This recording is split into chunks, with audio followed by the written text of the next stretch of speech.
Finally guys यहाँ पे unlock tool की एक नई अपडेट आ चुकी है। क्या है वो अपडेट इस वीडियो में हम जानेंगे, लेकिन अपडेट जानने से पहले कुछ चीजों के बारे में हम बात करना चाहेंगे जो कि आपके लिए जानना काफी ज्यादा जरूरी है। तो सबसे पहले हम बात करेंगे अनलॉक टूल के अपडेट के बारे में कि अपडेट है क्या।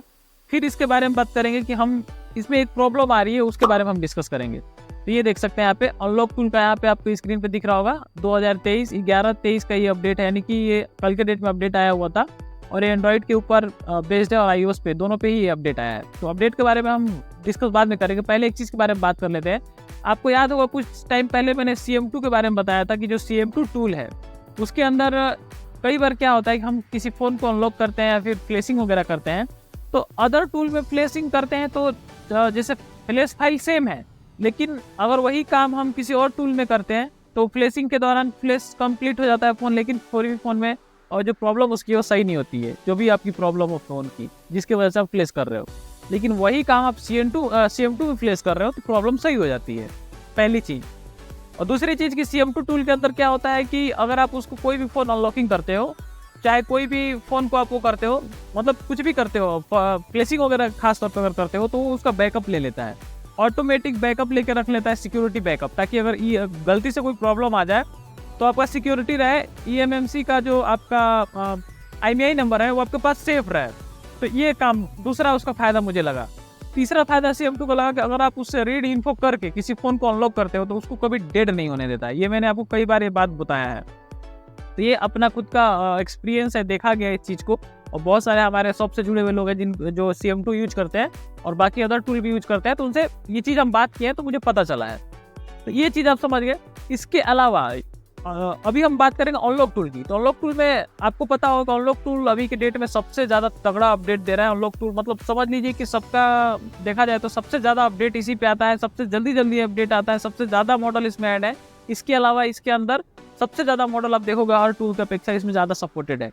तो ये चीज़ तो इसका प्लस पॉइंट है, लेकिन एक छोटा सा इसमें डिसएडवांटेज है और वो ये है कि इसके अंदर एक प्रॉब्लम आ रही है कि कई सारे ऐसे मॉडल हैं जिनको अनलॉक कर रहे हैं हम तो ये डेड कर दे रहा है। जैसे कि एक फोन है, वो तो खैर किसी भी टूल में अनलॉक करने से डेड हो जा रहा है, Vivo Y73, जो कि अभी के डेट में बहुत ज़्यादा प्रॉब्लम दे रहा है।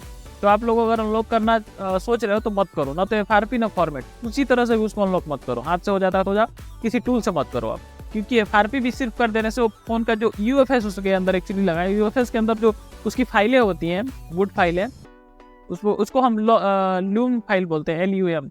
तो वो फाइलें पूरी खाली हो जा रही हैं, करप्ट हो जा रही हैं, तो इस करप्ट नहीं बोलूँगा, खाली हो जा रही हैं। तो ऐसे कंडीशन में पूरी तरह से कम्प्लीटली फ़ोन डेड हो जा रहा है, तो एक तरह से बहुत ज़्यादा झमेला हो जा रहा है। अब उस सिचुएशन में आपको फ़ोन का eMMC UFS निकालो, फिर उसको प्रोग्रामिंग बॉक्स में डालो, फिर उसकी फाइलें किसी अदर फ़ोन से सिक्योरिटी वगैरह, आपको सिक्योरिटी तो आपको डब्बा लाना पड़ेगा, बिना सिक्योरिटी डब्बा लाए उसको सिक्योरिटी नहीं मिल पाएगा, उसका IMEI नंबर नहीं मिल पाएगा। तो IMEI नंबर रिपेयर करो, उसकी सिक्योरिटी फाइल, उसकी जितने भी बूट फाइल हैं सब कुछ डाल के तब जाकर उसको रेडी करना पड़ा, बहुत लंबा काम हो जा रहा है। फिर eMMC निकालना, फिर उसको eMMC नहीं UFS निकालना, फिर लगाना। तो एक छोटा सा अनलॉकिंग के दौरान इतना सारा प्रॉब्लम हो गया, तो आप करना कभी नहीं चाहोगे। तो इसलिए वीडियो देखने में आपको ये भी पता चल जाए, मेरा कहने का मतलब है, ताकि आपको कोई प्रॉब्लम में आप ना फंसो। तो आपको ये ध्यान रखना है। एक चीज़ तो ये हो गया अनलॉक टूल में, और दूसरी चीज़ क्या है कि बहुत सारे अदर भी मॉडल है जिनको कभी कभार डेड कर देता है, तो ये थोड़ा सा इसके अंदर डिसएडवांटेज है। हालांकि बाकी टूलों में भी ऐसा कई बार हो जाता है। अब जैसे अगर आप देखोगे तो UMT के अंदर में क्वालकॉम के सेट जो होते हैं उनके अंदर आप देखोगे V9 वगैरह कई बार डेड हो गए हैं। तो ऐसा प्रॉब्लम हर टूल में कभी कभी कोई फ़ोन में आते रहता है। चाहे इसके अलावा एक चीज़ और आपने देखा होगा कि इन्फिनिक्स और टेक्नो के ज़्यादातर फ़ोनों को कभी भी आप डायरेक्टली किसी भी टूल से फॉर्मेट FRP मत करो, आप हार्ड रीसेट कर लो फिर FRP करो, ताकि आपके फ़ोन में कोई दिक्कत ना आए। नहीं तो उसको डायरेक्ट करने से उसमें एक एरर लिख के आने लगता है और फ़ोन को बिना फ्लैश किए फिर फ़ोन आपका चालू ही नहीं होगा, लोगों पे आएगा फिर बंद होगा। तो ये 2-4 चीज़ें जो आपको ध्यान रखनी है। तो ये तो रही हमारी जो भी प्रॉब्लम थी इसके बारे में हमने बता दिया। अब हम इस अपडेट के ऊपर चलते हैं और देखते हैं कि अपडेट क्या है। अपडेट भी काफ़ी अच्छा अपडेट है, तो आप लोग को पूरा देखना है। यहाँ पे आप नीचे आओगे तो यहाँ पे देखो इसमें आया है एक Oppo OnePlus के फ़ोन पे आया है, और एक नया मॉडल है जो कि हमारे इंडिया में नहीं चलता है, और इसके बारे में मैं आपको बाद में बताऊँगा। और एक Xiaomi का है, सैमसंग का है, अदर मॉडल है। तो ये सारी चीज़ों को डिटेल में पहले खोल लेते हैं। तो डिटेल में आने के बाद आप देखोगे तो यहाँ पे देखो, आप यहाँ पे कुछ मॉडल OnePlus का ऐड है। इसके अलावा यहाँ पे ये जो मॉडल है ये हालांकि इंडिया में नहीं है, बट यहाँ पे इस फ़ोन का आप बूट लोडर वगैरह अनलॉक रीलॉक कर सकते हो। अनलॉक, रिलॉक, इसके अलावा रीड राइट। रीड का मतलब आपका उसको रीड करके रखना, राइट का मतलब उसे फिर चढ़ा देना। तो ये RPNB वगैरह भी कर सकते हो। ये है आपका फ़ोन हिसेंस का है, हिसेंस है। अब हमारे इंडिया में तो नहीं चलता है इसका प्रोनाउंसिएशन, में ठीक से कर पा रहा हूँ कि नहीं मुझे नहीं पता। तो इसके बहुत सारे मॉडल ऐड है। इसके अलावा यहाँ पे आप देखोगे तो Xiaomi के बहुत सारे मॉडल ऐड है। इसके अलावा यहाँ पे सैमसंग के बहुत सारे मॉडल ऐड हैं।